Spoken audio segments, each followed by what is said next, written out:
Can you give us a bit of a rundown on Big Bike BMX? Yeah, I mean, it started a couple months before the pandemic, like that 2019 Christmas. I have twin boys, and so we were looking at getting them some bigger bikes because they're super tall. They're tall kids. And so I was like, man, we got to get them some new BMX bikes because they were going from that, kind of around here it'd be like a department store, low end Haro, just roll around the neighborhood bike, but it was small for them. So I was like, we got to get them like just like a park bike, like a Colt or something like that. They can ride around on those. So I went to the bike shop and couldn't really find any 20-inch, BMX bikes or anything like that. But they did have a 27.5 Redline. I was like, well, what is that? It didn't look like a mountain bike. It kind of looked BMX, but had disc brakes. I've never seen disc brakes or anything like that. So he's like, yeah, it's just kind of a adult BMX bike. So my ears perked up right away. I was like, can I try it? And they're like, yeah. So I go out in the parking lot and just pull it up. It's heavy, heavy, heavy. Pull it up, can barely get a wheelie. Pull it up again, hit the balance point. I was like, okay, this was all right. Didn't ride a long wheelie or anything like that, but it was enough for my brain to go, hey, you remember how to do this. Did an endo, and I was like, so happy, dude. I was just like, oh, been looking for this. So I'll backtrack and give you a little bit more of like why that was so important to me. Um, I started racing, or I'll start at the very beginning. Start riding in California. The typical '80s kid. It was probably 80, 81, 82. I got my first 20-inch, bike, and I was like, dude, this is amazing. I had ridden around on borrowed bikes, like everyone kind of borrowed each other's bikes and banana seat bikes and did the wheelie, looped out. I think we've all experienced that with the banana seat and the big handlebars on the old Schwinn's. And so I just love I love bikes. Even before I could ride a bike, I loved bikes. I would look at BMX action and all that before I even had a bike. So I knew who Stu Thompson and Perry Kramer and the Mike Mirandas and the trick teams and stuff like that. So I think it was my 12th birthday, 11th birthday. I got a yellow no name garage sale bike that probably weighed 80 pounds. I'm not joking. It had a shock in the middle of it. But instead of just like a springy type of a shock, it literally had like a car shock in it. And so trying to even pull that up or bunny hop and do what I saw in the magazines was just impossible. But more than that, it was like the freedom because I was a latchkey kid, single mom. So summertime came around, it was like I could go wherever I wanted in town. There was not like it was the '80s, and so it was like you could do whatever really as a kid. You just kind of as far as you could pedal and get home, as long as you were home before the lights came on, like it was golden. So you could end up 2 cities from your house. You just leave in the morning and go ride, and you look up at the sky and you're like, dude, I have to get home. So you're passing like you're going through, passing on frontage roads on freeways. But, the '80s was fun like that. The freedom and the ability to get around and make friends that I didn't have because my mom was a single mother, plus I was the only child. So the only way to make friends was to go out and make friends. We didn't have the internet. We didn't have, gaming systems where you talk to people. If I wanted to have a friend, man, I had to go and actively try and find them, in the neighborhood and stuff like that. So bikes was perfect for that. So rode around, my bike got stolen. I remember I was devastated. And so the following Christmas, I was like, Mom, can I please have a BMX bike? And by BMX, it had to have handbrakes and a freewheel. That was my qualifier. Um, and the funniest part of it, Christmas morning, I wake up and I see an SE Racing Henderson hauler. That's what I got under the tree, and I was like, my dreams have come true. Right, this is it, freedom. It's a real BMX bike. It's chrome. I was so stoked, dude, and it was black and chrome. I call my best friend Adam that morning, and I was like, "Bro, what did you get?" Thinking I won Christmas. Like I was just waiting for him to be like, "Oh, I got like a Star Wars guy or something." I'll be like, "I got a BMX bike, so I won." He's like, I got a chrome and blue Henderson Holler from SE Racing. And I was like, all right, look over at my mom, and she just kind of laughed. And so apparently our parents teamed up and got like the same, same bikes. One was blue, one was black. So that opened up everything to me though. That bike was, I mean, I rode that bike everywhere. So far, it's the first bike I took apart and learned how to put it back together. My friend's dad had tools, like he had a stepdad, so it was like he had a toolbox. So that was like, dude, you could do your own repairs. And it was like, if we were 80s kids to begin with, so we took apart everything.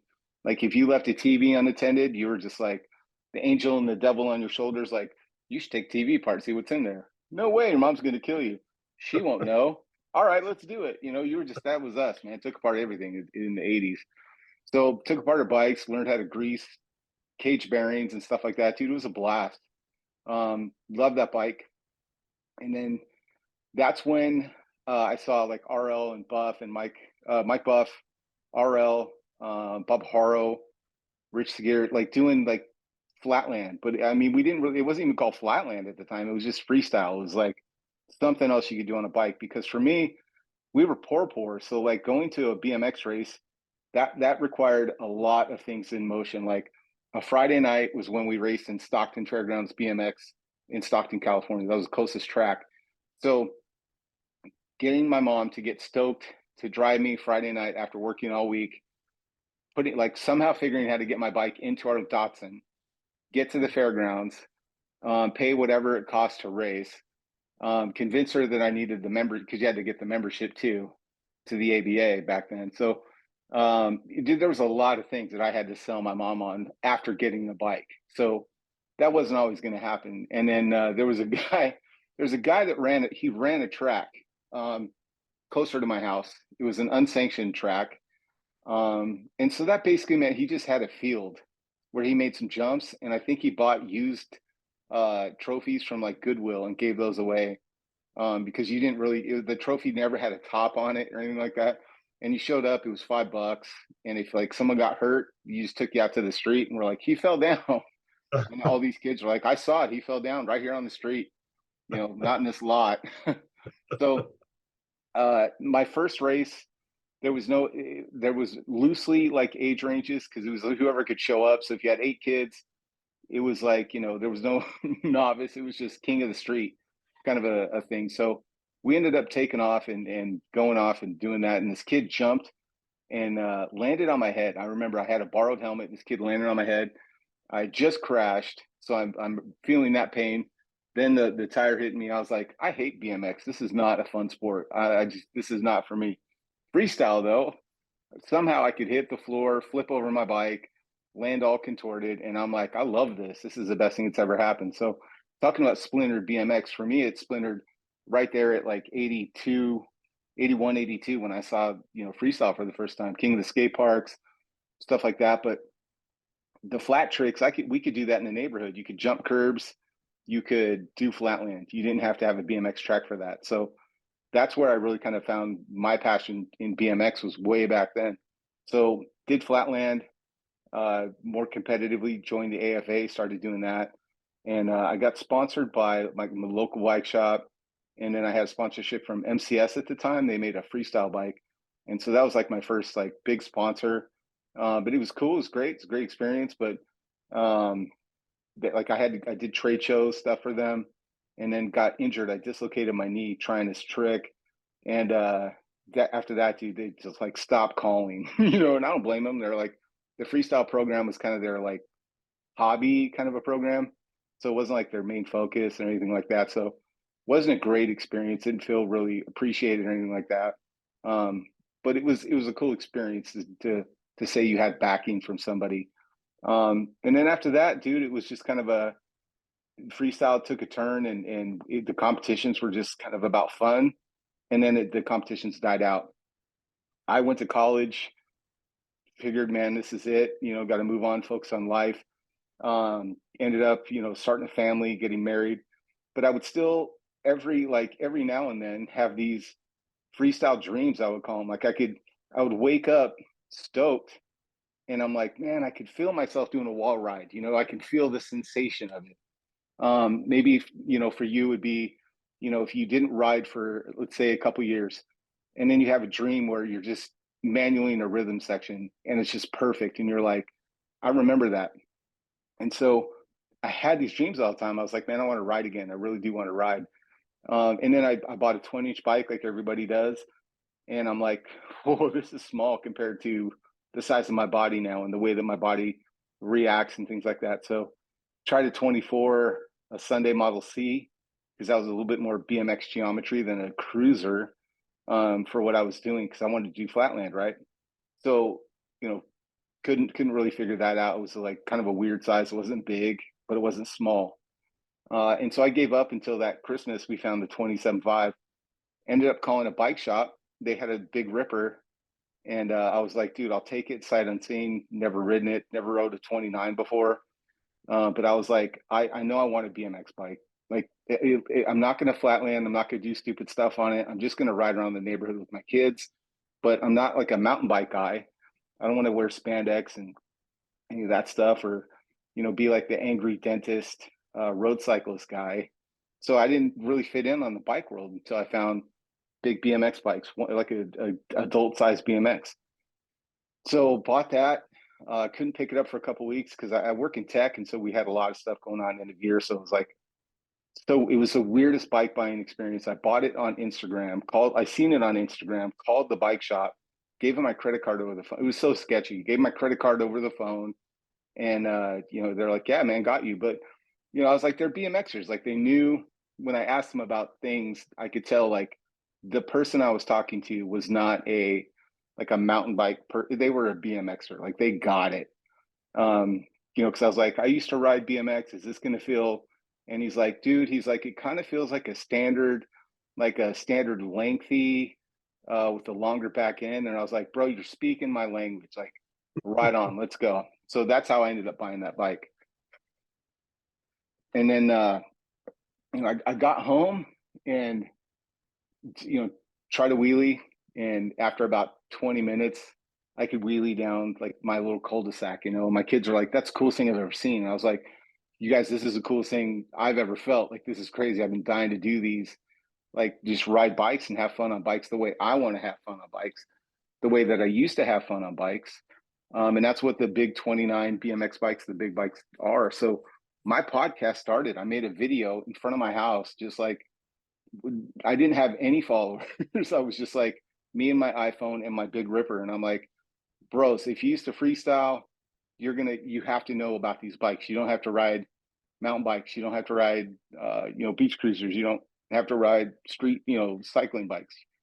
They make a big BMX bike for adults, and I was like, didn't expect anyone to see it. I just was bored. It was like, I was off of work. It was Christmas vacation. I'm like, let's do this, I'll make it. Shot it on my phone, edited it on my laptop using iMovie, and it's probably one of my most viewed videos to this day. Here I am 4 years later making videos, and still one of my most viewed things. So it gives me hope. It makes me stoked, because that means there's a lot of people like me that used to ride BMX, and maybe just they've grown up. They're at an age. I'm 51, so being my age, man, like, riding a 20-inch bike is just really hard. I can't ride it around town, because what I want to do is I want to be a kid again. I want to ride my bike all over town. It's not for me. It's not just like I'm going to ride it at the BMX track. I want to ride everywhere on it. And I just can't do that on a 20 or even like a 24 with, 51-year-old knees. It just doesn't work. Especially, I've dislocated my knee 3 times. So it's it's barely hanging on. So for me, it's either give up BMX bikes completely, go back to being, when I started doing this, dude, I was 280 pounds. I was just like a chubby, hanging on the couch nerd dad, And so BMX gave me my life back. I'm out riding with my kids, having fun, and I'm doing it on a BMX bike. People argue with me all the time. Is it BMX? Is it not BMX? Is it, is a 26, a 29, is it really a BMX bike? So, I will argue it all day long, because, I'm riding a BMX bike again. And if you don't accept me as a BMXer, that's okay. I'm okay with that. You know what I mean? It's for me, it's so personal and so nostalgic that I really don't care what people think. Like, you can hate me doing wheelies, you can hate the way that I put lights on my bike. That's all right. You know what I mean? We argued about CW bars versus Woody bars in the 80s. Now we can argue about lights on bikes, spoke covers. I don't care. It's all BMX. Are you still on a 29er? Actually, I switched to a 26 when I moved to Supercross. Did you find it a bit more agile? Because I've noticed you've been doing a lot of flatland on a bigger bike.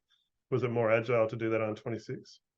Yeah, I mean, I started on the 29 and I could do like rear peg hops and tail whips is pretty much like the extent of it. I tried a lawnmower and just folded the wheel right in half. Like it's on Instagram. You can watch me fold it.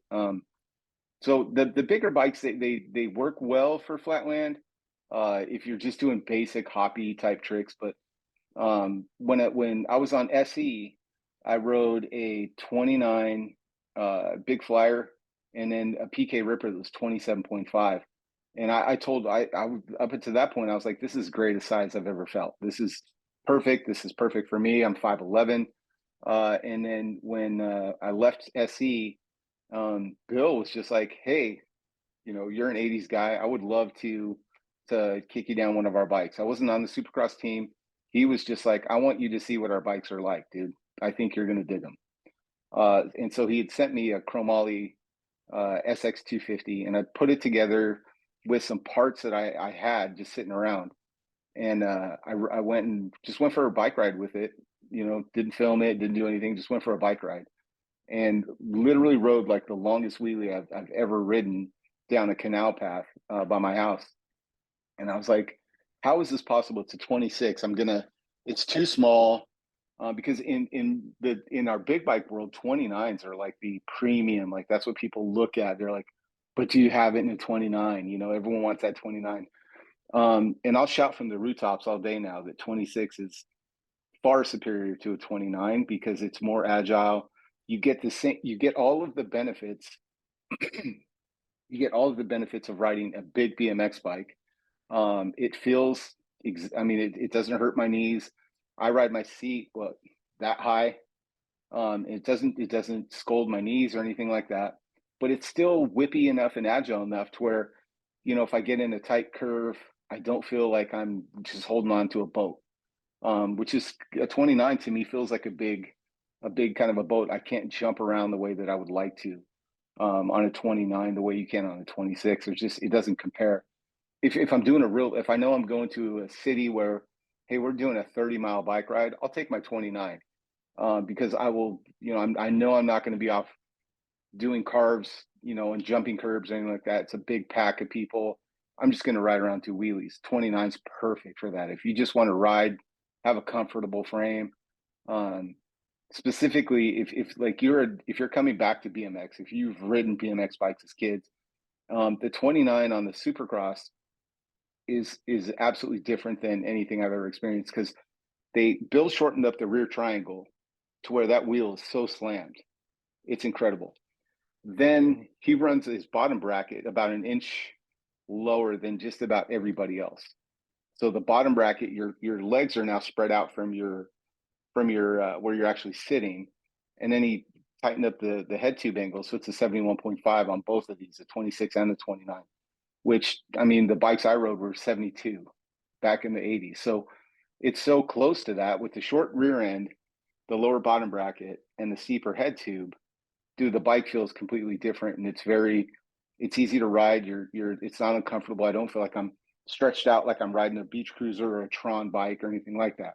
So the 29 is very comfortable. But to answer your question, 26 is a smoking bike. Like I would recommend everybody try it before you try 29. Try 26, then go ride a 29, and then I'll be right here with my 26 ready to welcome you back. Did you have to adjust the way you built it, like bigger handlebars or anything to allow for the different height? Honestly, no. All of my bikes, honestly, I have them real interchangeable because I need some consistency because my brain doesn't adjust like the way it did when I was a kid. So switching between them it's very difficult. So I run almost identical setups on my 26 and my 29, even down to my gearing, which is weird, but it makes it easier for me to swap chain rings or wheels or anything like that. So I run a 3616 on everything, 29 or 26. Um, but yeah, I mean, on my 26, my seat's a little bit higher. And then the only other thing I do is you can kind of see my seat when I'm sitting, it looks like it's severely bent forward right now. But when I'm sitting, that's almost, when I'm riding my bike, it's almost just a hair past being flat. So it's just barely down. But then when I pop up into a wheelie, now my seat is a lot more perpendicular to the ground. My balance is so much easier. I'm not sliding off the back of the bike, which now I can take my feet off and just coast. I can ride with one hand. And so it just opens up a lot of opportunity, makes controlling the bike when I'm in a wheelie so much easier. But yeah, there's not a lot different that I do. I mean, I have on the prototype, we got the 26 and the 29-inch disc brakes, the SX 250 brake forks, those chromoly ones. I called Bill and I was like, "Hey man, can I buy? I'll pay. Next time you get some forks made, can you just put some 990 posts on them?" He's like, "Yeah, no problem." He's like, "Would you prefer disc or 990?" I was like, "Well, disc would be better." He's like, "Yeah, got you, no big deal." But it was such an in passing conversation that I kind of forgot about it, and there's no way that Bill was paying enough attention to go like, "Yeah, it's going to happen." So I left going, "Oh, that's going to be cool someday." It was like a cool someday thing. And then he never brings it up. About 3 months later, when Supercross dropped the air fresheners and the wristbands, I get an order saying, "Hey, we're sending you something," and it said wristbands. I was like, "Oh, cool! I'll give them out at the next ride out. I'll give out my Supercross bands. It's cool, little giveaways for people." I was really excited. And then I see the UPS man walking up the driveway, and it's a pretty long box, and I was like, "Man, that's a lot. That is a lot of bands." But maybe I figured like maybe he's found a bunch of them in the warehouse, and he's just like, "Get rid of these bands, send them to the big bike guy," you know. So I'm not even like paying too much attention to it. It's not very heavy, to be honest with you. It feels like it would be bands. So I open up this box and there's a pair of chrome forks in there, and I was like, "Oh, you got to be kidding me, dude! Bill got me so good. He trolled me with bands." And I thought, okay, cool, they're just forks. And then I see the disc brake on the dropout. I was like, "No way, dude! He remembered." I couldn't believe it. And so then, I'm still kind of in awe looking at it. And I look down and I see another fork. And I was like, "Oh, he sent me two in case like one goes bad. Like they're prototypes. I know they don't offer these. So this is like a second one. Okay, cool." Then I look at it and it's just a little bit bigger. I was like, "He sent me a 29 and a 26. Well played. Well played, Bill." So I wasn't expecting it, so I had to quickly like find hubs that are 100 millimeter with a disc, and it's not as easy as you would think it would be to find like front brake front hubs that are 100 millimeter with a disc. But we found them. Yeah. What's that? What did you find in the end? What did you use? Profile. Well, I mean, so on my 26, on this one, I'm running a profile with a disc on the front and then a killer buzz on the back because the 26 is a V brake. And then on my 29, I'm running a profile elite with disc because it's 110. But I prefer I really like the sound of the killer buzz. Just that, I mean, it's a loud one, dude. You've heard it. Yeah. It's super loud. I like the worm drive on it because of the engagement. Really, I mean, the options for big bikes, especially for the torque that we're ended up putting on these, you really have to run like some type of high engagement, drive. So a profile elite, a speedline killer buzz, something with that real tight engagement. Because we do a lot of like half crank. I might be in a wheelie, I might have to just quickly adjust just to get enough momentum to keep me up and pop it up real quick. So those high engagement hubs are essential. So that's pretty much the only thing that's different than say a regular. I mean, same for BMX, right? You want that instant engagement, you want that quick engagement. So when you line up, you can get your cranks where you want them. Yeah. And I run the same profile Elite or AC2 hubs. And I've got a bike with the Killer Buzz hubs as well. Yeah. What do you think? I mean, what's your, like, between the two? What do you like about, pros and cons of both? Ugh. I've never really stopped to think about it.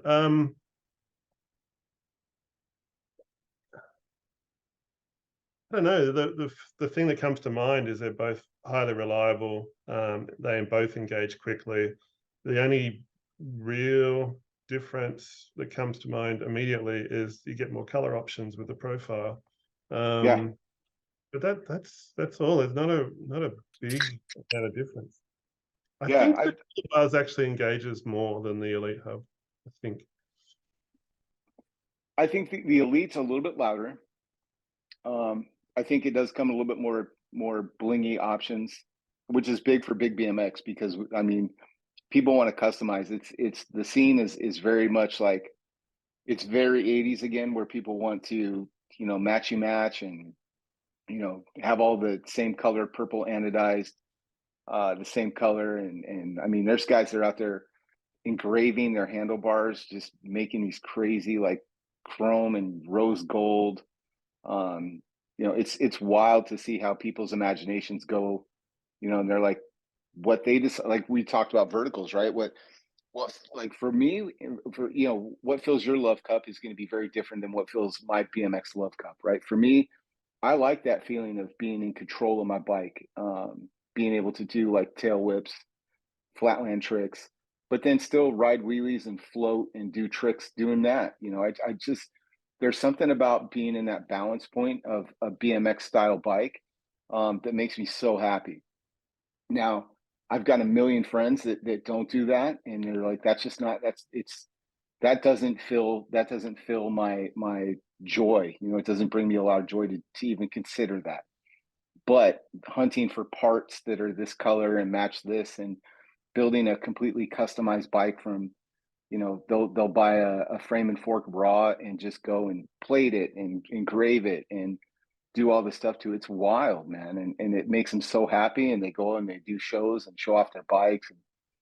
I mean, it's not my cup of tea, but I get stoked being around those shows because they're so stoked to show you their bike, and that to me was something that was so 80s, back in my day, man. You got a new part, you were like, you would show up to the spot where you're riding and just be like, dude, check out my new Odyssey tires. They have bare feet on them. I got those bare feet tires.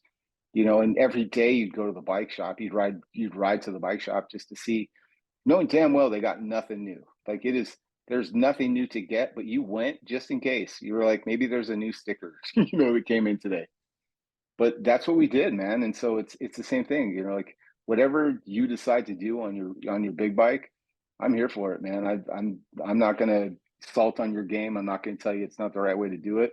Um, I may have some fun little conversation back and forth with you about it, but I mean, that's what BMXers do. We just talk smack all the time. It's what we did. It's what we did as kids, man. We called people posers and, made fun of somebody's setup. If somebody got some bear traps, we're like, bro, you're gonna destroy your shins. And sure enough, when they show up just all bandaged up, you're like, called it. You know what I mean? Like, it just, What what kind of customizations have you done to your bike?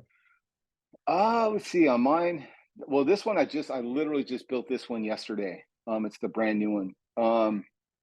But let's see, I laced up this front hoop.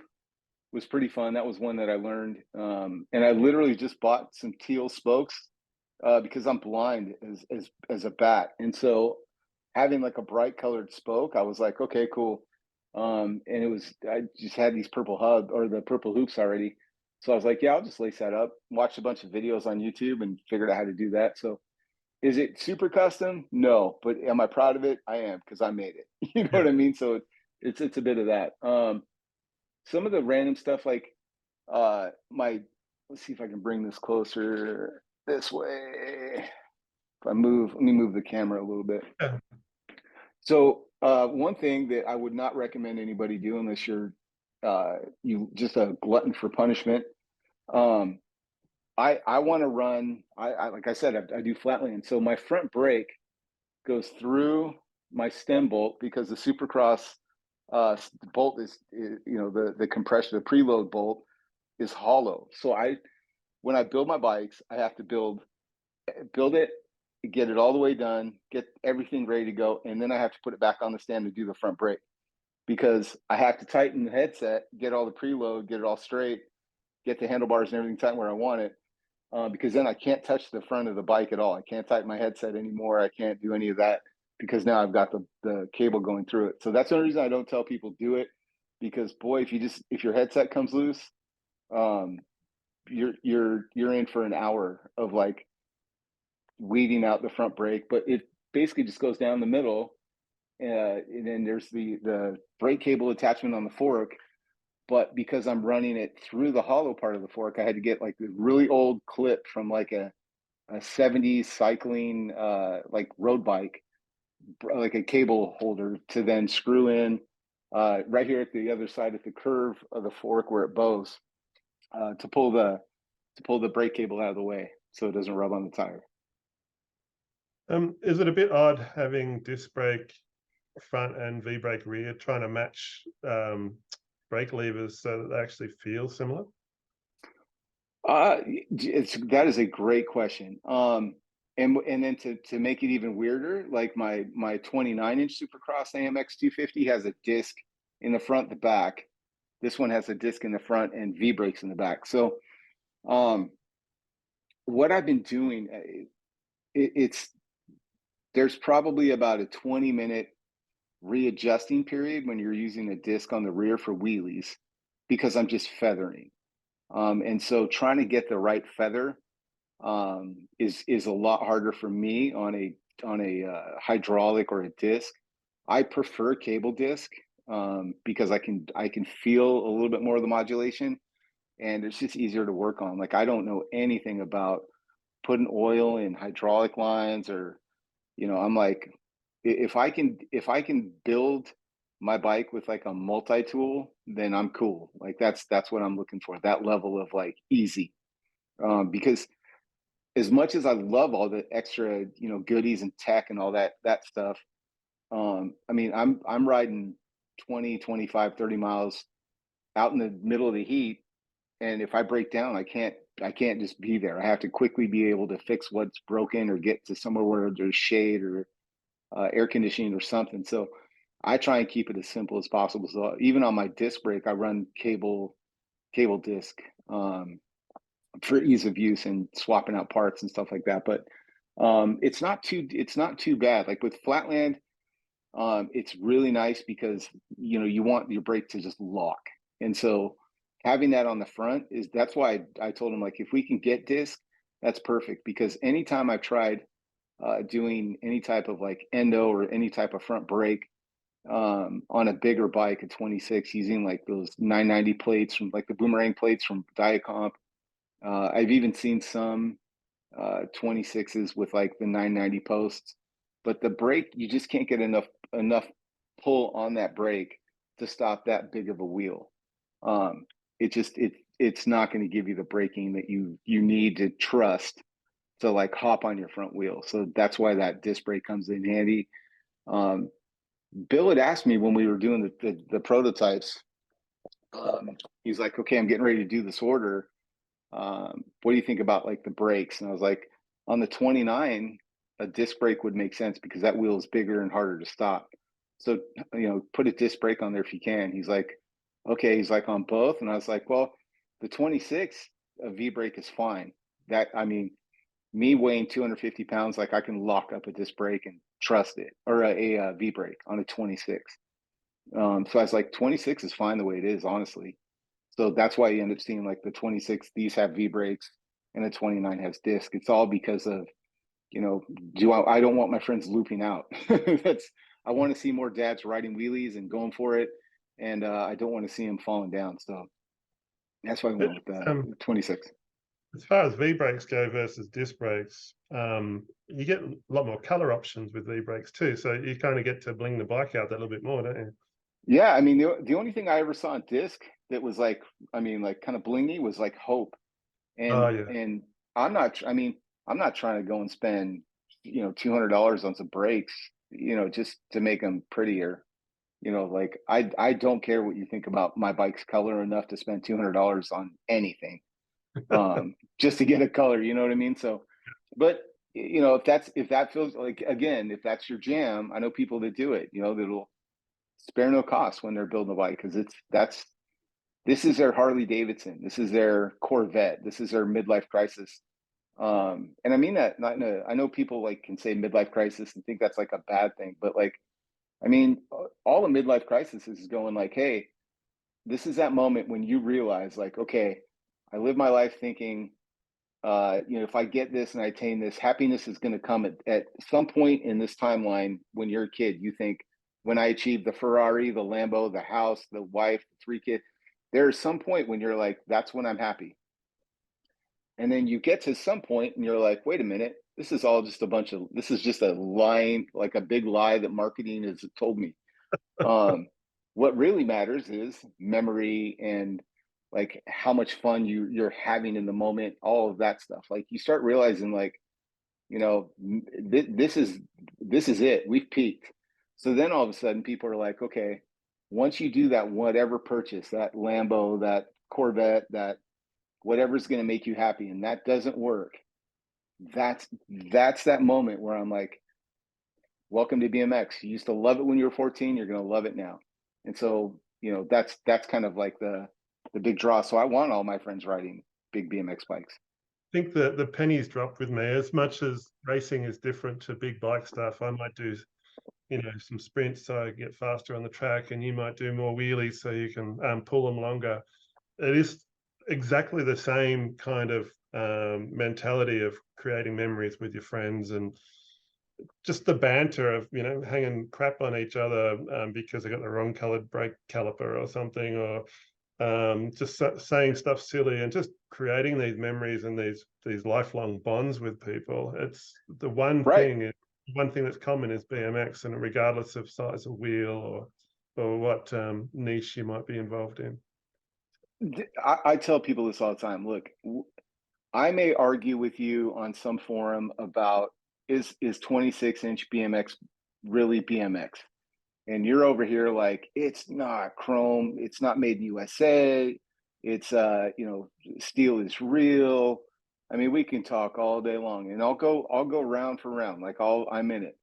You put us on an airplane and we're going to have the funnest time talking about like, well, where did you ride? What did you tell me about the gnarliest jump you ever built? We're gonna chop it up. So it's like there's always that brotherhood, sisterhood of like a collective shared memory. We all have a collective shared memory. We all read the same magazines at the same period of time. We couldn't talk about it because there was no internet. There was no way to talk to other kids unless you went to the race. Like, so at big races, let's say nationals, big state qualifiers, stuff like that. But like you go to a national and all of a sudden like the magazines are, these are all the people in your magazines and they're here. For freestyle, that was the summer tours, when GT and Haro and they would go on those tours and show up in your hometown. That shared, we all had that memory. I tell people all the time, like, my podcast, if I interview, like when I interview, old school Hall of Famers, I explain like, hey, everybody that watches this interview, we all sat in front of a 7-Eleven gas station with a Slurpee or some type of icy where we filled every flavor down the line, even the diet one. It was gross. And then we sat out front, and we might even have pulled our money together to buy a magazine. So then you just like, one dude reads it while the other one just sits there and is like, what's going on? What happened? And then you see like a picture, and then they go back to reading it, and then they hand it to you. So like, I mean, we all have that shared experience. We all watch the same, in my generation, we can all say, hey, what was your rad experience? Where did you see rad? For me, it was at a drive-in, and we snuck in the back of some dude's like truck with a camper shell. And there was probably 13 kids in the back of a Ford F-150 with a blanket, watching it like this, dude, you're leaned up and then you just kind of like put your head forward, a little bit.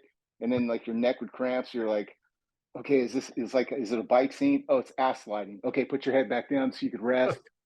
and then you're like, put your head back up again. So, I mean, like we all had these memories of stuff like that, you know, or seeing the Mountain Dew commercial, um, you know, with Ron Wilkerson and Eddie Fiola jumping into the lake.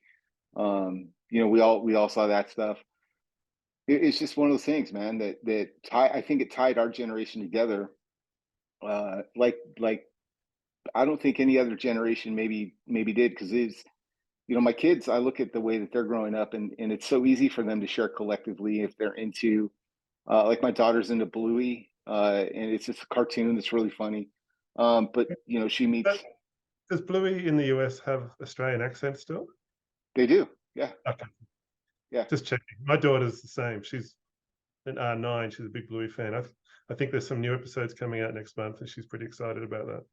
Oh man, my daughter will literally get on YouTube and watch like bootleg copies. Like she'll get on and watch like Australian edits of like of the ones that she's already seen here, like on Disney for the US. And she's like, it ends differently over in this Australian edit. I'm like, what? No way. And so like then now I'm into it. So you know, and my daughter, she's gonna be 11, so same age range, same thing. And I can tell you, like, she sets her watch, man, based off of like when new episodes are gonna drop. She's into it. But you know, but they have that, but she can jump on you know, places and see other people talking about it. She could talk about it, you know, at school because it's a lot more accessible and things like that. There's a lot more people streaming. And you know, for us, man, it was hard, dude. Like where I grew up, I mean, there was probably in any rotation maybe 8 serious people that rode bikes when I was a kid. Um, and I'm talking like all of the groups, talking like racing, freestyle, the weird kid that like kind of showed up. It like kind of also was like heading to juvenile hall. So you're like, man, he's sketchy, but you're like, man, he still rides a bike, so he's in. Like there wasn't a whole lot of people riding in, especially when freestyle was starting out, because it was such a new sport. It was hard. When you first got involved, were you involved in other sports as well, or was it just BMX? No, honestly, it was just BMX. BMX was the only thing I cared about. I played soccer, I played basketball, I mean, I went to a smaller elementary school, so it's kind of like you had to play every sport, because if not, dude, you're playing at PE anyway. So Yeah. may as well just, you know, play it, you know. Plus again, you know, being a only child, like that was my social time too. So, you know, I would do anything that like like at my church. I ended up joining like our they call it Royal Rangers, which is kind of like a Boy Scout Cub Scout camping club for kids. I did all of that. But I mean, when it came to like a sport, nothing resonated. Everything was like, yeah, I was just going through the motions. Like I knew the rules of the sport and I could kick the ball, I could, you know, throw it, I could catch it, you know, but it's just nothing. I would never have a dream. I've never had a dream about playing soccer. I've never had a dream about being I was a catcher. I never had dreams about high school baseball, but freestyle, you know, I did. So nothing really resonated to me that really did everything like a BMX bike did. Like I even hate to classify it as like I just freestyled, because it was like, man, you rode your bike everywhere. It was just your extension of who you were. It was my identity. You know what I mean? Like, oh, there's Isaac. He's really good on a bike. You know what I mean? And it wasn't like he's really good at racing. He's really good at freestyle.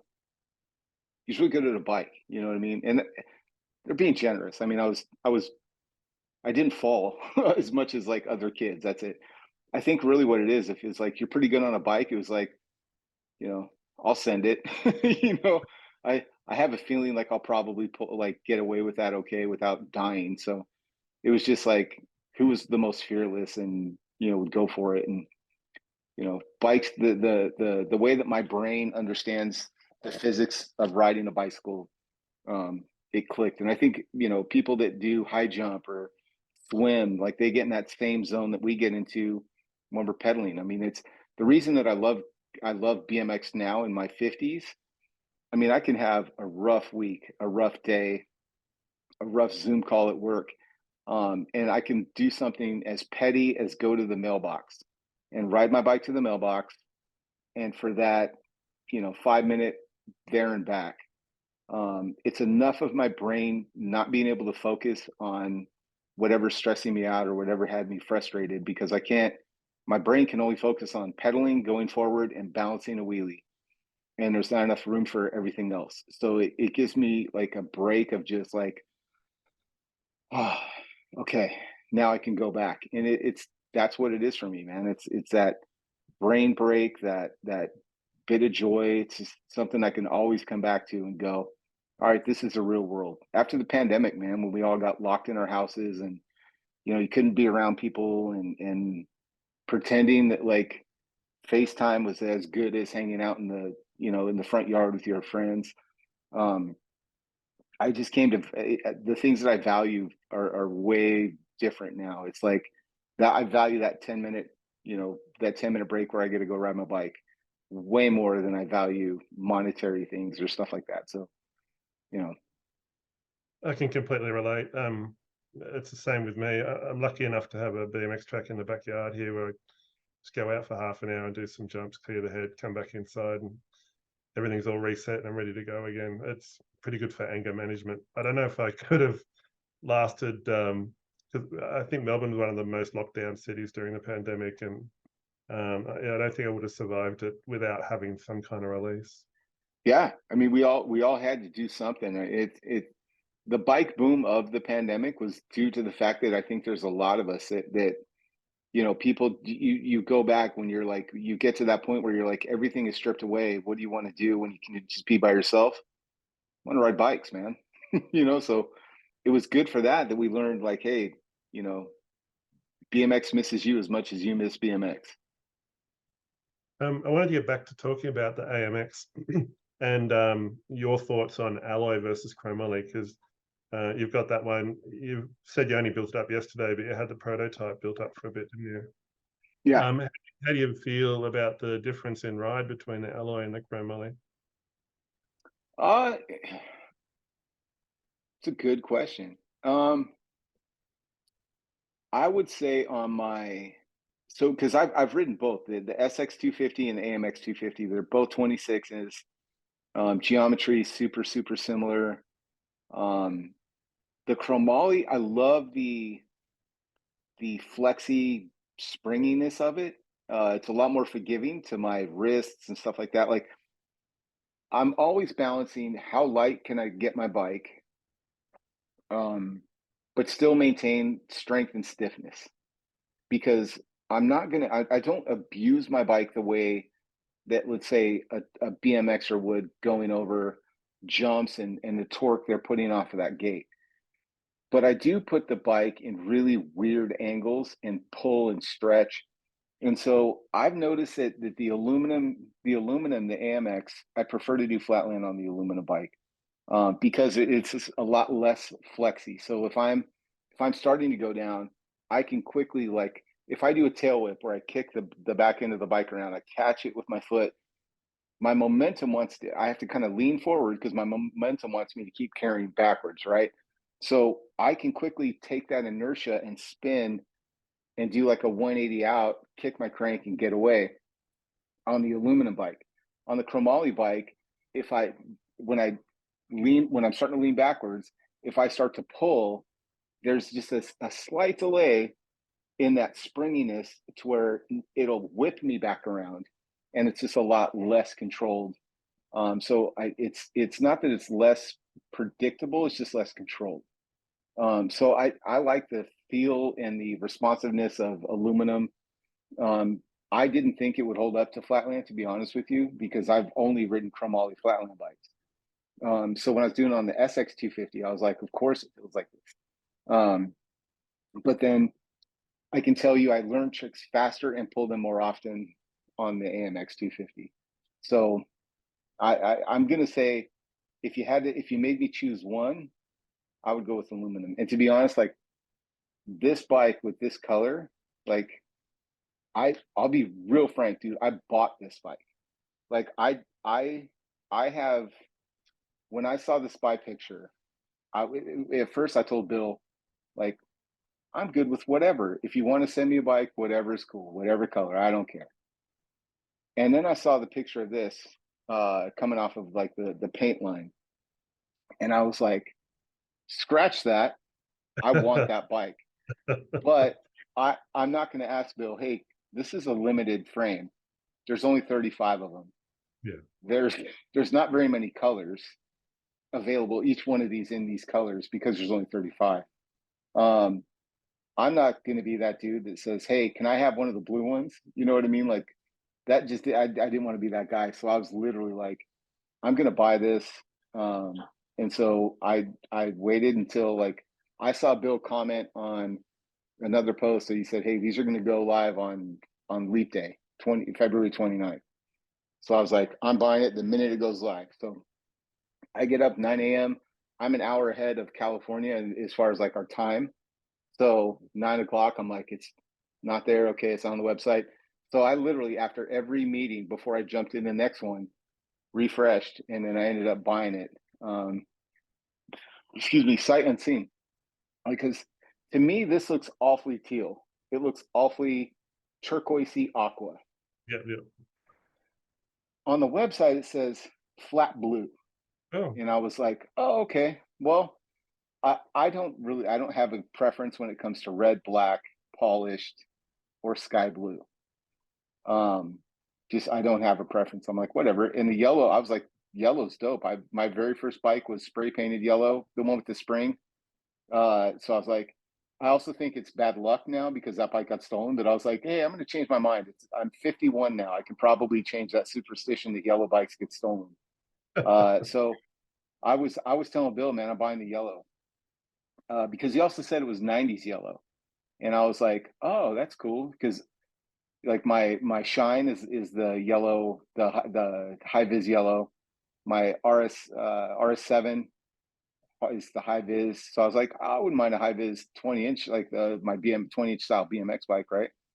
But then I saw this color and I was like, dude, I'm buying it. So uh I don't even like Bill. I'm sure Bill saw the order come through because I was like, I'm buying this, dude. Don't don't refund me. Don't I like if this was like a a big production, like lots of frames, I would not have been like, I need to get that blue and I have to have it right now. I could have just waited till whatever. Because honestly, the prototype I've been riding for the last 9 months, my favorite bike. I loved it. I loved everything about it. Loved every single second riding that bike. The difference. So I'm actually right now I'm uploading my build video. This is wild, dude. You'll appreciate this as a BMXer. yeah. So the prototype I've been riding for 9 months. Like I said, all of my bikes are 36/16, so I can swap everything out super easy. So I got the UPS notice saying your bike's going to be here tomorrow. I came down, took all the parts off of my 26, the prototype, even down to the brakes. Like I didn't even take off the brake cable because you could. I mean, I could just nothing's internally routed. I can just literally take the bolts off of the V brakes, set them aside. It's the same length, same top tube, same everything. So putting it together is going to be super easy. So I put the brakes on. You'll see it in the video. Put the brakes on, put the wheels, put the chain, and I had the wheel pretty slammed before, and put the chain on, pulled the chain tension back, and my chain is just drooping. And I was like, this is the exact same bike though. It should be just a carbon copy. But what had happened is Bill figured out how to shorten up the rear because I keep telling him like the short rear end is what makes these bikes magic, dude, because it makes them easy to wheelie. So he found a way. He didn't tell me like, oh, by the way, I found a way to shorten up the rear chain, the chainstay. So I'm putting it together, and like I edit out the part where I'm just sitting there like perplexed, like, okay, this is absolutely different. Okay, cool. The back end is shorter, and literally, I saw it earlier. It's on the floor down here. I took it's the full link out of my chain. All right. Yeah, so I mean, so significantly shorter, and then pulled it back, and it was like, okay, that's cool. That's the way it is. But um, yeah, dude, putting it together was a lot of fun. Just seeing all the different changes and additions and things like that. It got me thinking again about chromo versus alloy. For a longer ride, would the chromo be more comfortable? 100%, 100%. But I'll be honest, man, I kind of cheat the system just a little bit. So on my 29, we were kind of going with this before, but like on my 29, I have the carbon bars on that one, and they are stiff. So riding for long rides, I already know that there's stiffness in that, but on the 29, I'm just riding wheelies. But if I were to say, hey, I'm going to exclusively ride this 29, I would try and get a chromoly, like see if you can find one of the 30-year SX 250 29 frames, and put chromoly bars on there, because that's going to give you the most flex and the most forgiveness. Like if I've had the carbon bars on here, and riding, I mean, you feel every pebble. If you love that responsiveness where you feel that if you're into that, like, you know, I think of this, like, I've never ridden clipped, but I would imagine it gives you a little bit more feel and a lot less, like, you know, I feel like you would feel more of like the torque and things like that in the pedal, because you're pulling and pushing at the same time. I've never experienced that, but I'm imagining that it's probably a lot like that. The difference between like the aluminum with carbon and the, you know, chromoly, because if you can get on a chromoly, there's so much more flex. There's so much more. It's squeaky, right? But like that's what you're paying for. You're buying that extra flex. So average dad coming back to BMX, if you can find the chromoly SX 250, buy it. I would tell you, like, that's the one to go with, the 29, because it's going to be more comfortable, and it's going to be more what you remember. Because I mean, when I look at like our generation, the entire, like, the 80s, people, there wasn't a whole lot of aluminum race bikes out there. It was all chromoly, and so that's what people remember. And the 6-bar being so stiff, the chromoly being chromoly, you're not going to get that side to side twist that you would get with other chromoly 29-inch BMX bikes. So I have to be real specific. Like the 6 bars on a chromoly frame keeps the torque. You get all of the responsiveness, all of the torque, and all the forgiveness of chromoly, but with the stiffness of, let's say, aluminum. Not necessarily maybe carbon, but definitely aluminum. Yeah. And then you throw the extra stiffness of the 6-bar on like the aluminum bikes, even better. Then you throw it on something as zippy as a 26, endless. I mean, the fun is endless. You can carve so hard with these bikes, and you know exactly where your tire's at. So yeah, I would say average person coming back, look for chromoly, but you know, the geometry is going to make this very comfortable on the AMX 250. So, you know, it's not going to be that big of a difference. You know, you can adjust the ride with how inflated your tires are if it's too, you know, you're getting too much bump. But yeah, for a skilled rider, I would say aluminum's great. If you're just kind of coming back casually, look for chromoly. But if you ride a lot, you'll notice the difference in the aluminum more than I think other people would. You were talking before about how the geometry on the Supercross is a bit different to what you were used to. Do you think that's just because of their race background? It's kind of the type of bike you could take to dirt jumps or to the racetrack and still get benefit out of it. 100%. Yeah, Compared to, say, those SEs that might be more for a wheelie kind of bike. yeah. I mean, if you really kind of look at the big bike evolution, the big bike started. Todd Lyons made there was a TV show in America. It was on MTV.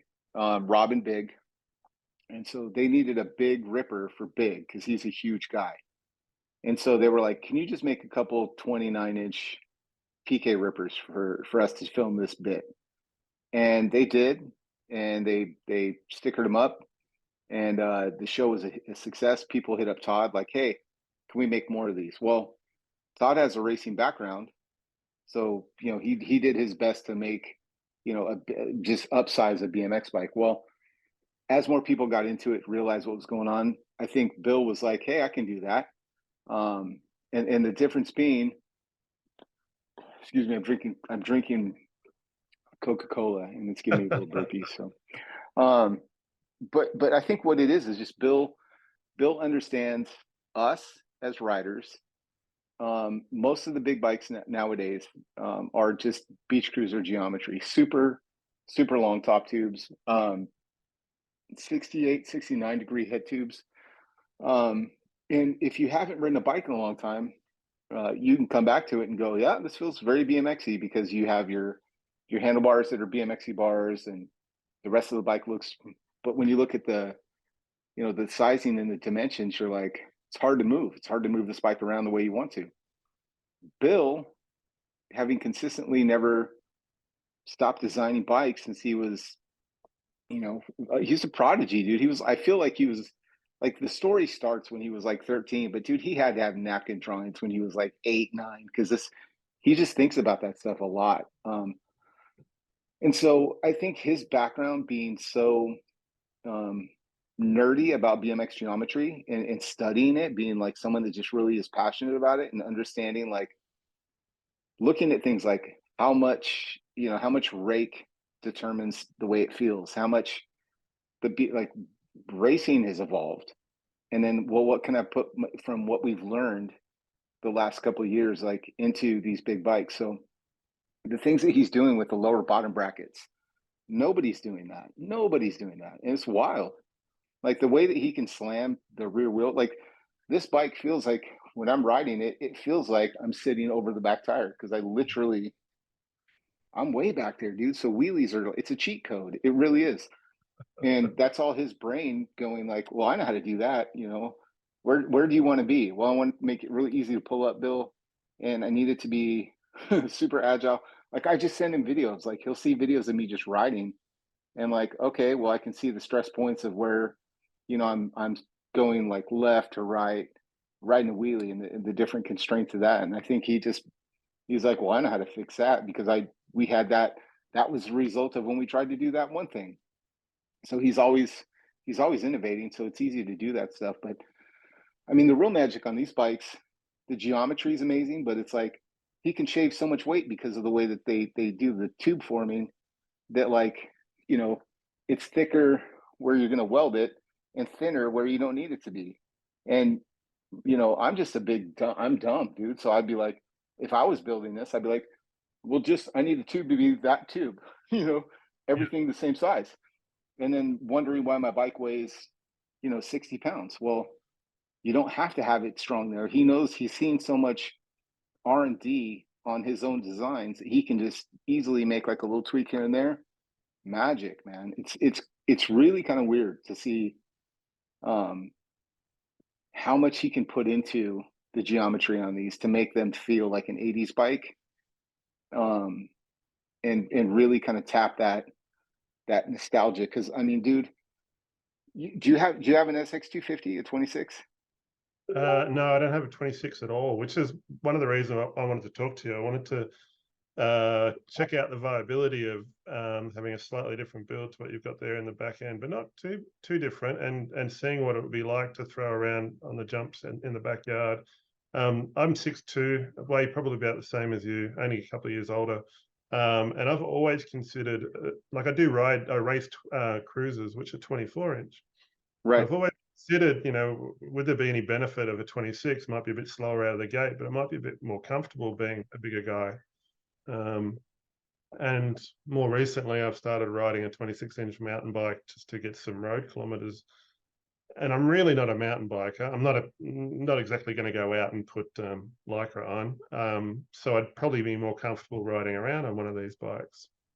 So that's why I'm kind of picking your brain on geometry and setup. Yeah.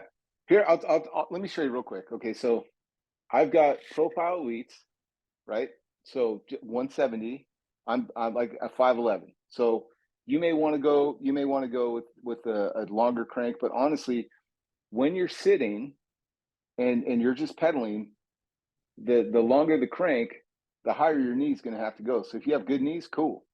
170s are ideal for me. And then the rest of this is basically, normal. I don't have my headset real high. I have like one spacer, and I have two that, like, there's more on top of the fork, and I don't cut them. Specific, like, if I didn't have to show this stuff to people, then I would obviously just chop that, right? Make it, like, cut it down, make it flush.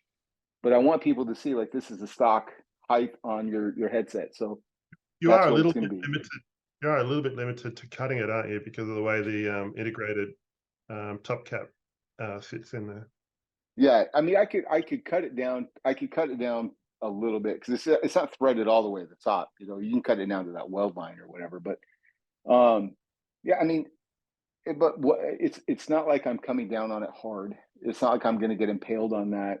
I'm not doing the same big airs or anything that, like, y'all are doing. But I think my argument for you to get a 26-inch AMX 250 is this: if you need to work on your cardio, and it's not, let's just be honest, it's not feasible to take your 24-inch bike and go ride it all day around town. But if you had a 26-inch AMX 250 and you set it up, handlebars in the same spot, the bottom bracket's going to be the same. If you're riding a Supercross, it's going to be the same bottom bracket height. Set the bars in the same spot. I want to say this was 22.5 on the top tube. Yep. So you can kind of get an idea of what you're going to be looking at. Set up a bike that's super similar to your race bike, and then go pedal it around all day. Go to the ride down a bike path, ride down the street, go as far as you can, and then go as far as you can the other direction. I cannot help but think that putting road miles, like you're doing it on a mountain bike, how much more would you adapt to the quick twitchiness that you need to have BMX racing if you're constantly practicing that on curbs and sloped jumps on the sidewalks? And honestly, you're going to have so much fun, you're not going to think you're training. Yeah, It's very exactly. different than going out front and doing sprints, with a 2x4 or like one of those pedal cheater things. Like, you have to do it. But how about if you just made it a little bit more fun, by, okay, I have to do some cardio today. Well, I'm going to get on my big BMX bike, go wheelie, and climb over, bridges, and, just go have fun like I was 13 again. I promise you're going to come back with your thighs destroyed, and you're going to come back giggling and laughing, and you're going to have a whole bunch of fun. And then when you get on your cruiser Friday night, you got to keep riding your cruiser, but you're going to notice that your skills on that primary function for your bike, which is racing, are going to be so much more advanced, because every time you're riding, you're training your brain how just pedaling a bike trains your brain on the momentum and the physics of what you're feeling. So Yeah. the repetition of riding around, going down slopes and curbs and washes and banks, all of that is going to come into play as you're coming down, the last straightaway, you're elbow and elbow, and you get a little bit squirrely. But if you've already been squirrely on your AMX 250, you're going to land it versus panicking in the air, freezing up, and then washing out. I think the saying in response to that is "shut up and take my money." Dude, it's there's a lot worse things you could do than invest in your mental health, your physical health, and joy. And so with a big BMX bike, and I'll be honest, get any brand that makes you happy. I don't care if you grew up on a red line, go get yourself a red line. I'll let you ride my Supercross, and you'll trade up. But just get out and feel it. Get whatever brand makes you happy. Get out there and ride, because it's going to make you happier. It's going to get your heart pumping, and it's going to help you, like, develop new friends that love what you do. You'll reconnect with old friends, and you already know how this BMX culture works. And so it's super easy to make really deep, lasting friendships very quickly, and just find a lot of value in what you're doing outside of your daily grind. Because if not, dude, It's so easy as an adult to just get into the routine, and every day is Groundhog Day.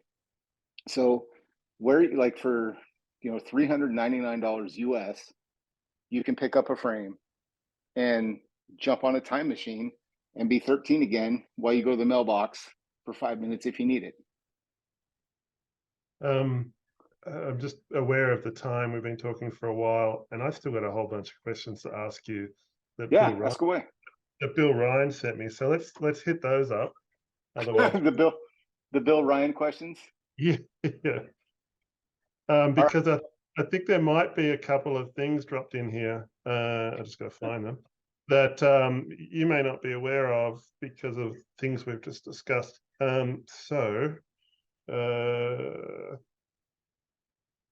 He says, ask him how tearing it up is going. Oh, I love that. Yeah. Taryn's doing fantastic. So Taryn is that's my daughter. And one of the coolest things about me joining the Supercross team, I joined in December of 2023, or December 2022, right at the beginning of 2023. And it really opened my eyes to USA BMX again, because I was like, I like this bike. How, like, when I got the SX 250 from Bill, I was like, this is a magical bike. Like how like I'm calling him like, dude, what is the difference here? Because this is insane. And so I started watching his YouTube videos where he talks about what's better, chromoly or aluminum. Because honestly, Bill's forgot more about BMX than I'll ever know. Right? He's forgot more than most of us will know. So just learning about that, I'm hanging out with my daughter and she's watching it. And then she tells me, "Hey, I want to race. I want to go to the track." And I happen to be lucky enough to where I live right next to Chandler BMX, um, legendary track. So I'm like, well, let's go out to Chandler BMX. Let's go. So I went out there, learned about USA BMX, bought her a membership, bought me a membership, and so it basically Thursday nights were practice nights. We would go out there on Thursdays. That was our daddy-daughter date. She had no intention of racing. She just liked the sensation of riding her bike over the jumps. And that was 2.5 hours of us where we can just hang out and do gates together. So then it turned into last April. She's like, I want to try my first race. And I was like, okay. And we happen to, like, we live by Mike Miranda, and Mike Miranda comes by every once in a while. So she's like, I want to race it at Uncle Mike's thing. It was Dirty Fest. And I was like, okay, that would be fun. He would love that. And I think it would be awesome that your first race is with all these Hall of Famers around. And I thought it was the coolest thing in the world. So talked about it on the podcast, things like that. Taryn signs up. She's been practicing, but Dirty Fest, two things that are really special. Well, there's a few, but Dirty Fest is a downhill track with like limited berm. Berms were kind of implied, well, I'll say that it was just downhill. It was crazy. So she's hauling ass downhill, and she's never not had a berm because Chandler is very groomed in a very modern BMX track. So she's going down the second time. She's hauling ass. She goes over a berm, lands in like a field, and there's a snake, like there's a rattlesnake, like there, because it's literally in a campground. It's about as rural as it gets. And she's like, I don't want to race anymore. And I was like, okay, cool, no big deal. Don't have to race. But the fun part about it is, like, when we first got there, Bill comes over and he's like, hey, dude, I have a jersey for you. So he shows me like the Dirty Fest edition jersey. And he's like, but first, and he gets out a smaller one, and he had one for Taryn. And her nickname is just Tearing It Up. And so that was the funny thing. He's like, how's Tearing It Up? And so she got her own Dirty Fest jersey for her first, like, what kid for their very first BMX race gets to race with Hollywood Mike Miranda running the gate, Perry Kramer, Stu Thompson, like everybody was there. John Carr was taking pictures from BMX Plus. Gary Turner was sitting there talking to Bill, like at the Supercross booth. Everybody was there. Um, and so it was so wild. She got to race her first race there, and just a special moment. She ended up deciding, like, by the time we were ready to go, she was sitting down. She had a big, like, welt road rash on her hip, and I think it was Tracer Finn or somebody like that was like, "All right, we're gonna go up the hill. It's time to go." And they're like, "Are you going?" And she's like, "Yeah, I'm going." And so that was like our first indication that, like, okay, we're going. She's gonna race. So took her up the hill, went to the starting gate, and she had her first race in front of every Bob Harrow, Eddie Fiola. It was wild, dude. It was one of the coolest things. Dale Holmes on the way up was like, "Hey, Terrence first race today, right?" And I'm like, "Yes, legend, Dale Holmes. It is her first race today. Good to meet you." I mean, I had no idea. I'm kind of having halo effect, right? Because I'm like, okay, that's Dale Holmes right there. That's cool, And then he's like, "Hey, how's Terrence race?" And I'm like, my daughter's name. That's wild. You know what I mean? I was like, she just got done. So it was wild, man. It was great. She's doing great. Great Uh, question. what else we got going on here? How do you like having Gorgeous George as a local teammate? Oh, George, man. George is George is probably the funniest, meanest. Okay, he's the funniest guy. He has the biggest heart, and he's probably the meanest dude I've ever seen on a BMX track. Um, like, he's cold, dude. Like, he is just so fast, so focused. And then he gets off of his bike, and it's like he is a, "Hey, how you doing? Nice to meet you. Good. How was your week, man? How's work going?" But then you line up against him, dude, and he's going to smoke you. He is not going to go easy on you at all. I love that guy. He is so funny, and he's such a good dude. Especially, he runs some clinics for the intermediates at Chandler BMX, and just a great guy, big heart. Always says yes to everything. He's a fantastic guy.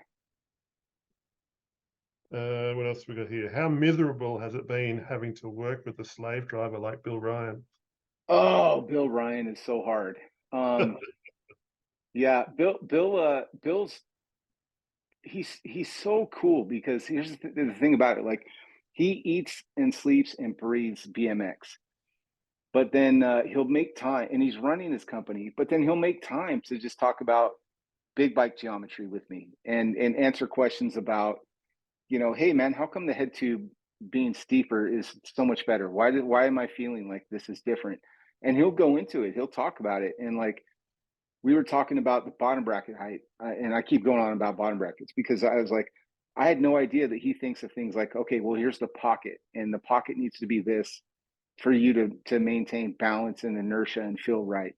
And so I listen to as much as I can when he talks. Like, it's just wild. Like, he's so open to sharing his knowledge, and he's all about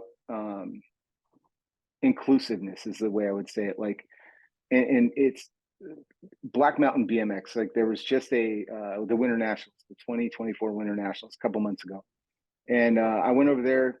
And Bill was there. I went with Mike Miranda, my family, and went to the Supercross tent. And I'm literally just sitting there on the floor, on the rocks, and there's uh, like Torker royalty. Like, King is there.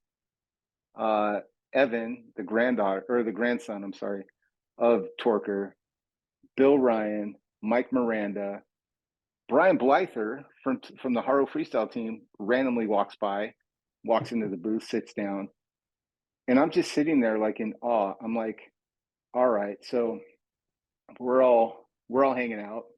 There's modern Spencer, right? Modern racing Spencer, Bill, Uncle Dirty Mike Miranda, King.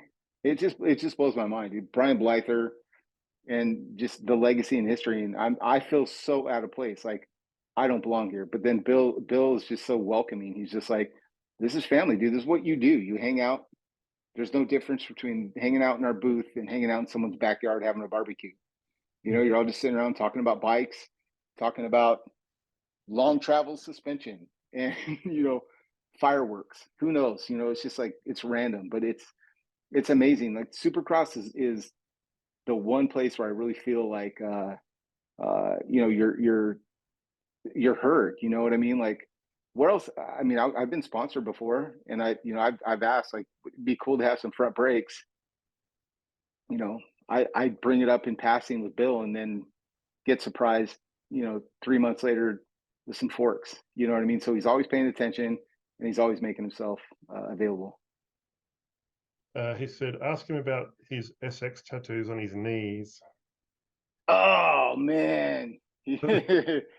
All right. Let me see if I can stand up. I'll show it to you. So before I worked in tech, I used to tattoo. I was a tattooer and I was a bouncer before I met my wife. And so, uh, you know, I had some tattoo equipment and I was like sitting around and I'm like, man, I have nothing to do for like an hour. I was like, oh, you know what I'm gonna do? I love this bike. I'm gonna tattoo the logo. So I tattooed. Let's see, I don't know if you can see him if I bring this down a Oh little yeah, bit. So I've got the old school logo here. yeah, You see it? The old yeah. school logo here, and then I have the newer one here. I just haven't filled it in because I've been busy at work, so I haven't been able to fill it in. But yeah, man, I love tattoos, and you know, for me, dude, they're really just bookmarks. They don't, you know, a lot of people have like, oh, you gotta have special meaning. For me, dude, everything is a bookmark. Everything is a memory. And so for me, I wanted to permanently remind myself because I don't really have a lot. Like I have the word flatland like down the side of my calf right here, Oh, yeah. flatland. And so I don't have a whole lot of BMX tattoos. Um, and so I definitely wanted something that would remind me of like when I'm 80 years old and senile, look down at my knee when I'm sitting on the toilet and go, oh yeah, BMX. I love BMX, you know? So tattooed it on my knee. So Plus it's is that the only BMX brand you have on your body? yeah, yeah, yeah. Oh, actually, this is that's a flatland logo from like a bike company or a bike shop that has been selling flatland parts for years. Like I did that. I think I did this tattoo 20 at least 20 years ago. So pretty wild, but it's just a wheel with some pegs. All right. What else have we got here? How stoked were you to have the first prototype AMX 250? Oh, dude, I died, man. I was like, I couldn't believe it because he was like, you know, hey, we're gonna send out this prototype. He's like, look, it's not done. It's got Sharpie marks on it of things we have to change. And I was like, I don't care. I will ride whatever you send. And he's like, okay. He's like, I need to get some feedback. So here we go. So I got it, and I remember pulling it out, and I was like, this is light. I thought my chromoly frame was light. And so I pulled this thing out, and I was like, this is incredible. And then I went and wrote it, and the responsiveness of the aluminum, because it up until this point, the only aluminum 26 that I had written was the RS7, right? So riding the AMX 250 and having that stiffness, but with the geometry that my brain was just comfortable with, blew my mind. I was like, this is it. This is it, dude. This is the one. And so it was kind of neat because then like later on when we did the disc brakes, he sent me a prototype of the 29 with disc. And I was like, and it had the gusset was fixed on my prototype. The 6 bar terminated here on the seat mass instead of on the top tube. Oh yeah. So looking at it, like when I unbox this, you'll see it on the YouTube channel. I kind of just stare at it for a while because it's for me, dude. Seeing it going from a napkin idea, getting that first one that had bars welded wrong, and then seeing that until unboxing my frame 2 days ago, and then seeing the color and seeing like the stickers that were final, dude. Because like I've been riding one that says up here it says prototype. I think prototype B. I think I had B or D, and it was still like had like the gusset was wrong.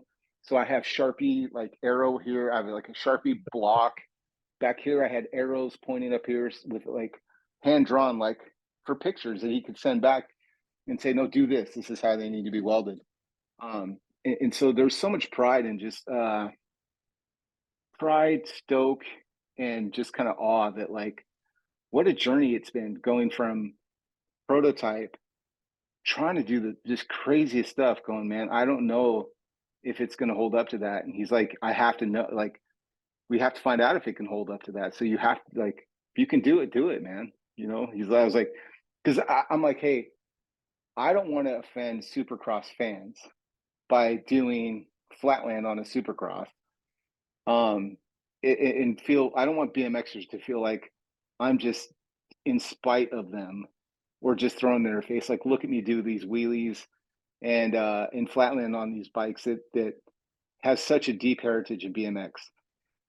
And Bill was just like, dude, he's like, BMX has a heritage in BMX. He's like, Supercross has been here for all of it. So that gave me a lot more like confidence that like, yeah, man, like, you know, I don't race BMX. I don't know the elite level of what BMXers do, but Supercross still has a place for me to sit at the table as just someone that loves BMX, as someone that maybe has outgrown the peak of when I would be able to participate in BMX. But because Bill has grown up with it and Bill is just solving problems, you know, from day one. One of the problems is like people that grew up on his bikes are now my age and we still want to ride his bikes. Well, make it 26, make it comfortable, make it easy to ride, but keep that BMX secret sauce that you do in all of it. And then we ride them and go, I remember what this feels like. And so we all get hooked and start tattooing Supercross logos on our knees. There's a ton more questions I got here for you. Keep going. I love it. Well, there's one here about the Dirty Fest jerseys. We've covered that one. Yeah. And he said, have you seen this year's yet?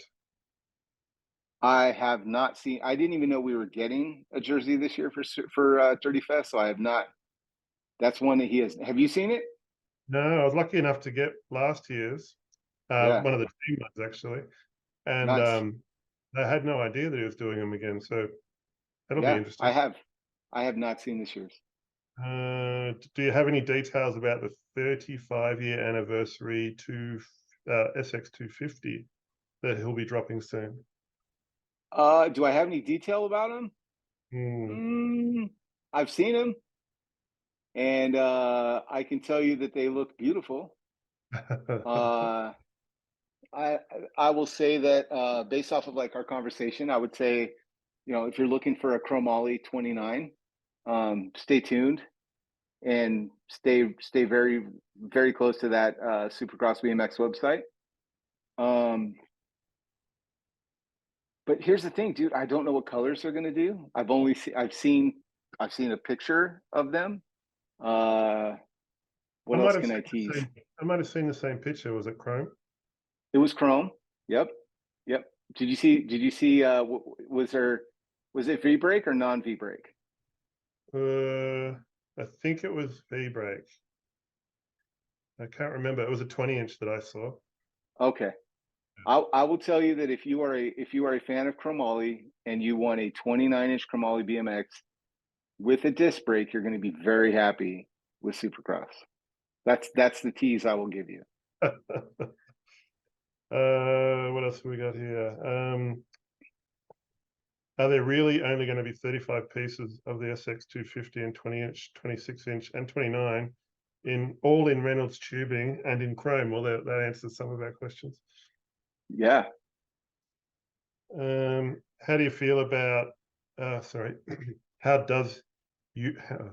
It's funny the way Bill writes these questions. I have to read them differently. How do you feel to have the widest gamut of teammates? Camel Joe, the Bulldozer, Bubba Harris, and Kylie Martin. Dude. All right. So this is where it gets kind of wild for me because I you know, being on the SE team, it was all the only racer that was on that team that rode with us was Jason Morris, Dick Cheeseburger. And so when I joined Supercross, it's been really cool, dude, to like, okay, so last year, Dirty Fest, I met Camel Joe. Camel Joe is an Iron Maiden concert on two wheels. This is the way I would describe. He is absolutely wild at riding, but like he's such a good engineer. He's like a student of BMX, and so he gets so much coverage for being the wild, crazy, dog pissers and doing big jumps with hats and masks and stuff like that, right? Because it's awesome. It's visually epic. Um, but the way that his brain thinks when he's designing BMX parts is where he's that's where I think people are gonna you'll always remember his showmanship, his WWF persona, Camel Joe. But dude, like Josh Randall, the way that he looks at engineering parts is just fun. I love that. Randy Roberts, speaking of WWF, like that, if that dude is the Hulk Hogan story to me of BMX, like um I was literally trying to figure out a way that we could somehow get like a big Bluetooth speaker stereo boombox, all carry Randy up at Dirty Fest, carry him on our shoulders or some type of throne where he could have like a big robe, like a WWF robe, and he could be doing this while like on a two by like on a plywood while a bunch of us are carrying him up the hill playing the Hulk Hogan entrance theme. I'm a Um, real American, that song. yeah, I'm a real American, probably holding firework sticks in his hands. Yeah, I love Randy Roberts. He made Dirty Fest fun for us last year. Like there was some moments of like tense, tense action there, and he just kind of reminded everyone like, hey, this is just for fun. This is just a goofy, like if it's old school, let's keep it old school. And so seeing him get to do like be like Randy that I expected is pretty awesome. So that was fun. And then, dude, like, honestly, you know who I talked to the most on the Supercross team as far as like riders? Um, I engage with Ty a lot. Dude, Ty is I will like get hypnotized by Ty's reels and how smooth that kid is at everything. Like, there's not. It's hard for me to sit there and go like, man, if he could work on that one thing, like if he could get cornering down, that's going to be sick. But like, dude is like, he has the bike control of like a 50-year-old, someone that's been on a bike for 50 years, in the body of someone that has like an entire lifetime to improve off of what he already knows. So, Ty to me is probably one of the greatest. Um, let's see, Lexus. I met Lexus in Arizona. Absolutely, dude. That I would not want to owe that kid money, man. She is so tough. She's just chilling, talking, and then she's like, "Oh, I took a spill," and it's just road rash. Like, there's no skin on the left side of her body, and just cutting it up, talking about nachos and whatever. Like that day, like she's so tough, so smooth. They're all just amazing. I think my daughter has a crush on KJ, so that kind of sucks. Because I have to watch a lot of KJ content over and over. I love you, KJ, but bro, I've watched all your videos a lot, dude, a lot, a lot. So that's always fun. But yeah, dude, it's the team is so dope, and it's weird, dude, because like I'll be at Chandler and like randomly someone else will show up, and it's like, oh, hey, what's up, man? Nice to meet you in person. Like Perkins or there's just the Supercross team is a family. It's there are people all over the place, and so you run into each other randomly, and then obviously like the big races, I go out and hang out and watch, and it's just phenomenal, dude, to see those guys. It's always fun.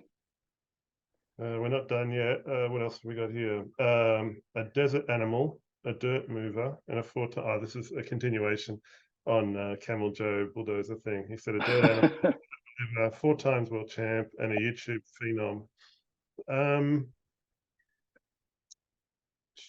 No, that's about it. I probably should cut it there, and I'm sure there's a whole bunch more questions that I'll have for you. So Yeah, maybe we'll do a part two somewhere down the line. let's But do how it. can people catch you on social media, and how can they find Big Bike BMX? Yeah, if you so easiest way to find us on YouTube, just type in Big Bike BMX, one word, and then look for that logo. You'll find it. Looks like the BMX Plus logo. I was going to Or say, highly inspired by the BMX Plus logo. yeah, dude, poor boy Steve drew that for me. I was like, Oh, hey man, I need a logo. And he's like the epitome of like 80s, 90s BMX. So I was like, can you make me a logo? He's like, I got you. So you can find me over there, Facebook, just Isaac Irvine. Um, honestly, like follow, like you can send me friend requests, but like I rarely hang out on the profile. I'm mostly on like my page. It has a check mark. I had a viral video years ago, back in 2017 with my son, and so I got a check mark before you bought them, and I just hang out on that page more than anything else because it's a little bit more secure. So Facebook, look for Isaac Irvine, and it'll have the blue check mark. It's not a flex. It's just like it's the easiest way to find that one. yep. Instagram, it's Big Bike BMX, one word. And then YouTube, Big Bike BMX, you'll find me over there. Awesome. Thanks very much for taking the time. It's probably one of the longest interviews I've ever done, but it's Dude, been great. I'll And go, dude.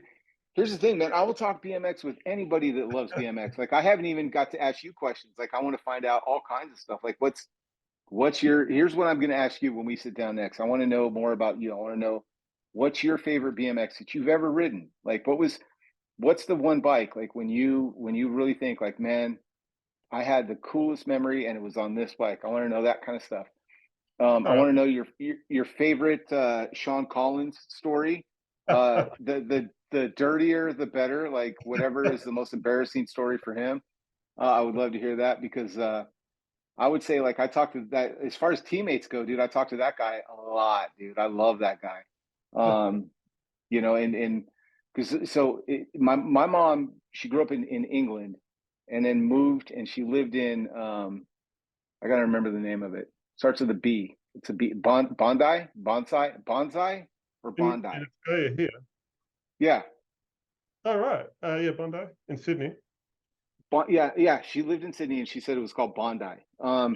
So she lived over there. So like, I loved like telling him stories about like the funny things, and I always tell him like, dude, I never want to get hurt, but I've seen like Australians talk about like the green whistle, and that like that makes if you get hurt, you get a green whistle, and it makes all like you don't feel pain anymore. And I was like, we need some green whistles, dude. Like I don't ever want to get hurt, but man, sounds like Australia has it figured out. But you guys don't have green whistles.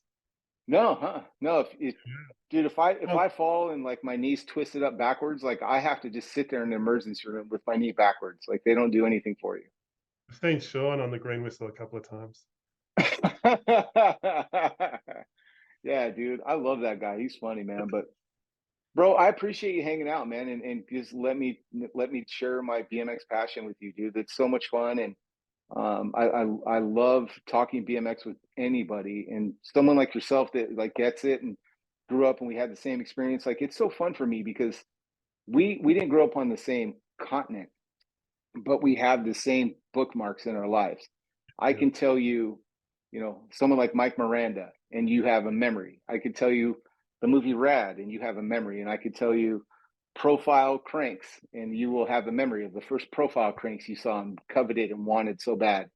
So So that it's my beautiful. memory of Mike Miranda is I raced the 1986 World BMX Championships in uh, Slough in England, and Yeah. he was one of the pro riders there. So I bumped into him there. I talked to him like about a million other fans might have.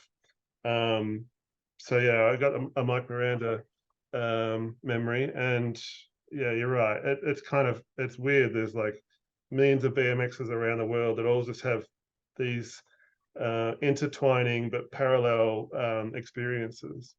Yep. 100%. Like the clothes, the Vision Streetwear, Magazine, yeah, the magazines, the Life's the Beach T-shirts, and the Bad Boy Club guy. yeah, Like yeah, we all did that. We all, You know, somebody wanted to be Greg Hill, somebody wanted to be Harry Larry, somebody wanted to be Mike Miranda, everybody wanted to be Stu. You know, it was just like that was it, man. It was such a great decade and such just a great moment in our history that we all were blessed enough to experience, and some of us get to still live it today, because we know about it. You know, so my if you've watched this interview this long, please go out and tell your friends that you grew up with that they make adult BMX bikes that you can ride around on and go shred around your neighborhood, go shred around your city. You can ride a bike that you can easily put 20 miles on like you did when you were 13, and you know, get your cardio up for weekend racing, get your cardio up for whatever it is that you do in your daily life. But man, BMX misses you, and there's bikes that fit you. Tell your friends. Awesome. Thanks very much, Isaac. And I think we're going to Yeah. have to definitely catch up again soon. Great meeting you, and tell everybody there in Australia I said hi. I can't wait to ride. I want to get over there so bad. Like, I literally told Sean, like, man, I want to hang out on whatever balcony it is in that. So he does a video, dude, with a shine, and there's a cathedral in the background, and it looks Oh, that's his house. gorgeous. It's his house. Well, the cathedral's not. But Yeah, yeah, it's basically in his backyard. dude, that it's beautiful. I was like, man, I want to experience that whatever that city is. I want to go and ride wheelies there. It's called Bendigo. Lock that one into your Dude, Bendigo, I got it, man. I'm there. I'm gonna call my mom and see if she's ever been there. head. So, all right, man. Well, take care, dude. And, you know, hey, let's talk again soon. Sounds good. Take care. All right.